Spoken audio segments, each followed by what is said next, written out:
Trump আরেকটা ষড়যন্ত্র এঁকেছে।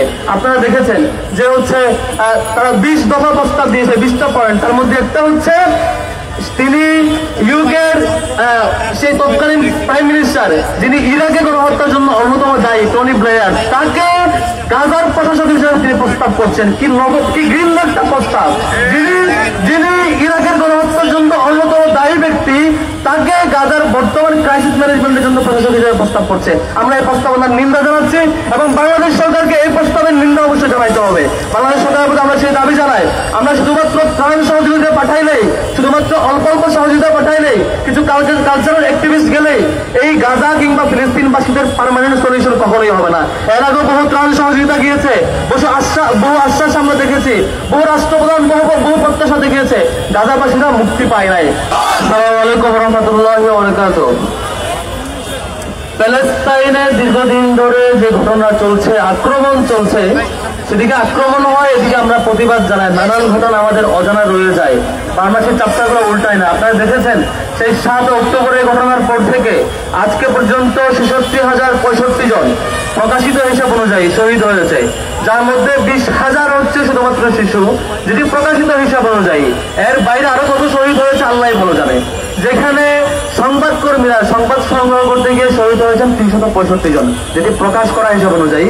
এই এত মাত্রায় শহীদ এই অল্প সময়ে, সেখানে আমাদের সামুদ ফ্লোটিলার মধ্য দিয়ে যে বাহিনী, যে নৌযানগুলো আমাদের গিয়েছে, আমাদের বাংলাদেশের শহীদ আলম থেকে শুরু করে যেটা টর্নিবার্ড পর্যন্ত, আরো যারা বিভিন্ন দেশের রাষ্ট্র এমপি, সিলেক্টেড অ্যাক্টিভিস্ট, বিভিন্ন কালচারাল অ্যাক্টিভিস্ট অনেকে গিয়েছে। এটা কোনো ক্ষুদ্র সহযোগিতা, এটা দিয়ে আমরা অনেক বেশি উৎফুল্ল হচ্ছি, ক্ষুদ্র খাবার। এরপরও আমাদের দিক থেকে অনেক বেশি সাপোর্ট এবং সমর্থন তাদের প্রতি থাকবে যারা এই সাহসিকতা দেখিয়েছেন। কিন্তু এটা দিয়ে ফিলিস্তিনের মুক্তি আসলে হচ্ছে না।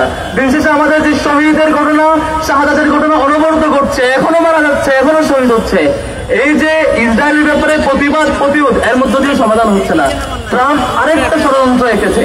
আপনারা দেখেছেন যে হচ্ছে তারা 20 দফা প্রস্তাব দিয়েছে, 20টা পয়েন্ট। তার মধ্যে একটা হচ্ছে তিনি ইউকের সেই তৎকালীন প্রাইম মিনিস্টার যিনি ইরাকে গণহত্যার জন্য অন্যতম দায়ী টনি ব্লেয়ার, তাকে গাজার প্রশাসক হিসেবে তিনি প্রস্তাব করছেন।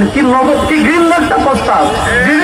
যিনি ইরাকের গণহত্যার জন্য অন্যতম দায়ী ব্যক্তি, তাকে গাজার বর্তমান ক্রাইসিস ম্যানেজমেন্টের জন্য প্রশাসক হিসেবে প্রস্তাব করছে। আমরা এই প্রস্তাবনার নিন্দা জানাচ্ছি এবং বাংলাদেশ সরকারকে এই প্রস্তাবের নিন্দা অবশ্যই জানাইতে হবে।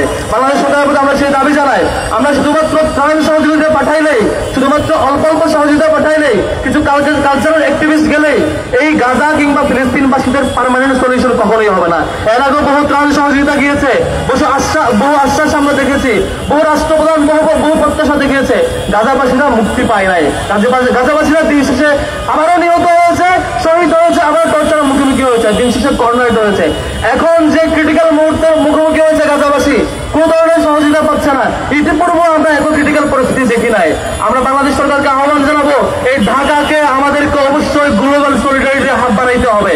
ঢাকা থেকে পৃথিবীর যেখানে কোনো মজলুম থাকুক না কেন, যেখানে কোনো টর্চারের ঘটনা ঘটুক না কেন, এই ঢাকা যাতে আমাদের সলিডারিটির হাব হয়।